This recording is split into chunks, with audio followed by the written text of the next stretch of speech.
We have to be very careful about how we interpret what we read, especially the Bible. And I'll tell you why. When I research these secret societies, and I research the Bible, and by the way, I'm a Christian, so if you're a Christian, don't think I'm knocking your religion. I'm not.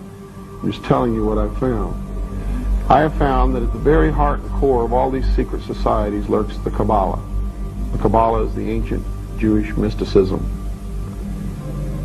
It is a method of encoding information through a system of mathematics and numbers. It is some of the most ancient knowledge that man has ever possessed and has been kept secret and given only to those who have proven themselves worthy through the process of initiation.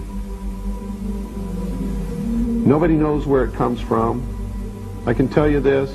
It was there long before the Jews came along. The Jews just took it and preserved it, and they passed it down, and it's used by everybody because it's at the heart and core of the secret knowledge, the metaphysics, the real science that none of us know anything about.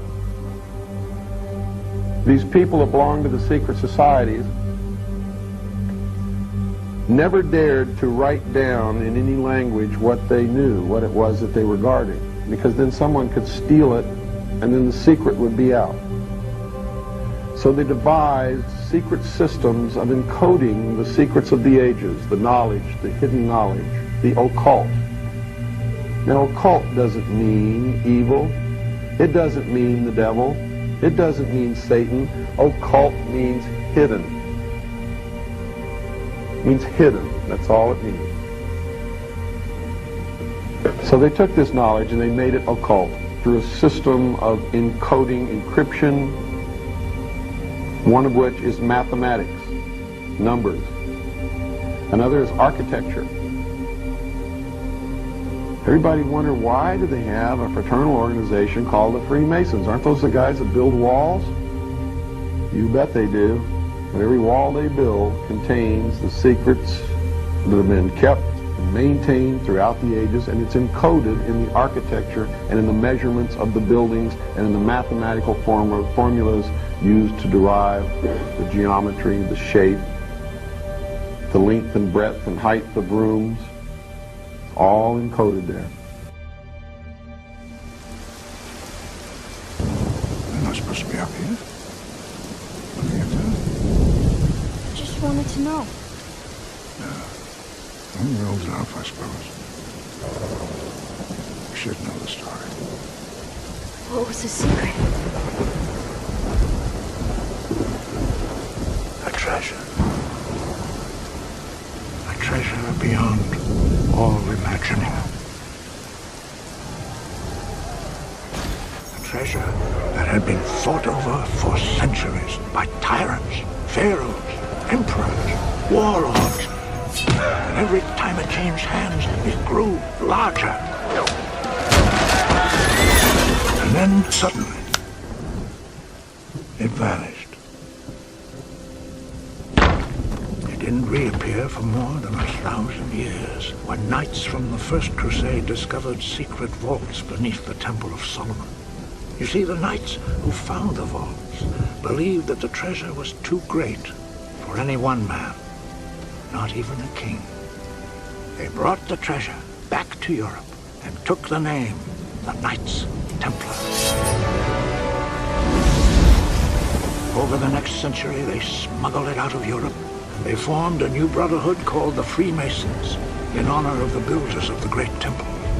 They devised a series of clues and maps to its location. Over time, the clues were lost or forgotten until only one remained.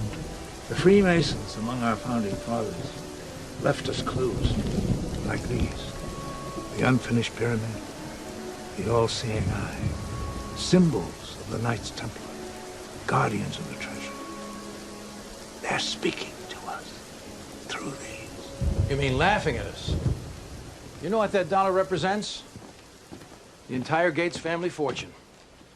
6 generations of fools. Chasing after fool's gold. It's not about the money, Patrick. It's never been about the money. Tudo começou há mais de 1000 anos, quando o rei da França conquistou a cidade santa de Jerusalém. Essa cruzada foi uma das maiores da história. Na verdade, foi orquestrada por uma sociedade secreta, o Priorado de Sião e os Cavaleiros Templários. Mas os Templários foram criados para proteger a Terra Santa. Era um disfarce. A invasão seria para encontrar um artefato, perdido desde a época de Cristo. Um artefato pelo qual a igreja mataria para conseguir. E eles encontraram esse tesouro? Digamos o seguinte. Um dia os Templários pararam de procurar. Abandonaram a Terra Santa e foram direto para Roma. Se chantagearam o Papa ou se a igreja comprou o silêncio deles, ninguém sabe. Mas o fato é que o Papa declarou que os Cavaleiros Templários tinham poder ilimitado. Por volta de 1300, os Templários eram muito poderosos, uma grande ameaça. Então o Vaticano emitiu ordens secretas para serem abertas simultaneamente em toda a Europa. O Papa declarava que os Cavaleiros Templários eram adoradores do demônio e que Deus o incumbira de limpar a terra desses hereges. Os Templários foram praticamente exterminados. O dia era 13 de outubro de 1307, uma sexta-feira. Sexta-feira 13. O Papa mandou tropas para confiscar o tesouro do Priorado, mas não encontrou nada. Os poucos cavaleiros do Priorado sobreviventes fugiram.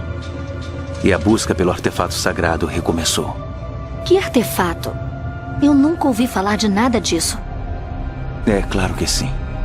Quase todo mundo já ouviu. Você o conhece como o Santo Graal.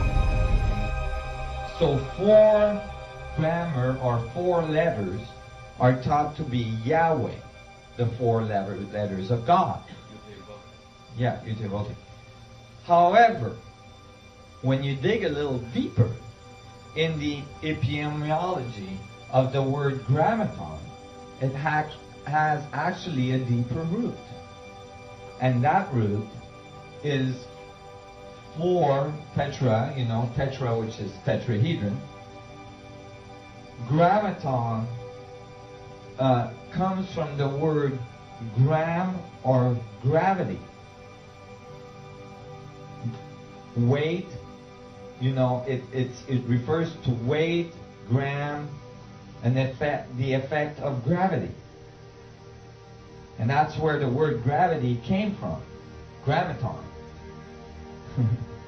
So now you have a word for God, okay, that has the structure of a tetrahedron generating a gravitational effect. And I thought, well, that I'm pushing it, right? I'm sure, this is kind of wild. But hey, then I look up what the heck is the Tetragrammaton in Kabbalistic tradition. And I found that it is an isotropic vector metric in 2D. Here is typically in Kabbalistic tradition the way God is represented. It's represented as isotropic vector metric. Remember, 4 faces, 3, 2, 1. It's like one face of the isotropic vector metric. And each letters of the word God has a number that goes with it. In Kabbalistic tradition, that's very important. Now you got to realize that the Kabbalistic tradition are the oral tradition of the Jewish history. These traditions were not to be written. They were not even supposed to be talked about. Only initiates could learn about these knowledge. It was thought to be the nature of God that was revealed. And if you understood it, you could understand God. So I was thinking maybe the Kabbalistic tradition is the explanation of what the power source inside that box is. That bright object. Go ahead. You also mentioned I'm a student of Kabbalah. Yes. Yud means singularity. That's right. And the center of the Kabbalistic tradition is that crown that unfolds onto itself to infinity, describing singularity. So I was puzzled with this. I found that the Tetragrammaton, right, was actually generating the numbers. So each letter in the isotropic vector matrix is a number, and the Kabbalistic tradition tells you that the numbers are just as important as the letters. And so when you calculate the numbers, you get 72, which is the 72 names of God that's found in the Bible, or the 72 faces of God, right? So that all match. But this is a male God. We're missing half the equation again. Why is it that in many of these ancient civilizations, some of them we didn't have time to see today, we only have half of the code? Well, that would be because if you were an advanced civilization trying to put a code, embed a code in a not so advanced planetary system, you wouldn't want these people to be able to uncode or decode that code prior to being ready for that type of power. So you could code the code, or you could make the code only one polarity of it, like the male polarity of the code. And it wouldn't be until that civilization understood the balance between the male and female, understood the equality between the male and female, that they would be able to decode the code. And then that would mean that they were ready to do it. You guys follow what I just said? So basically, here you have to add the female god or goddess to the tetrahedron or to the isotropic vector metric. And if you did, you have the double of these numbers. And the result would be 72 plus 72, given 144, which is thought to be the number of ascension in the in Revelation. As well, in Revelation it says that the New Jerusalem is a crystal city with rainbows all around it. And that crystal city has faces of 144. There is exactly 144 faces on the outside of a 64 tetrahedron metric. Nice. I thought I was onto it. And so I kept on reading the Bible, and I got really interested now, you know. And I'm like, oh my God, this is all about the technology. This is all about Atlantis.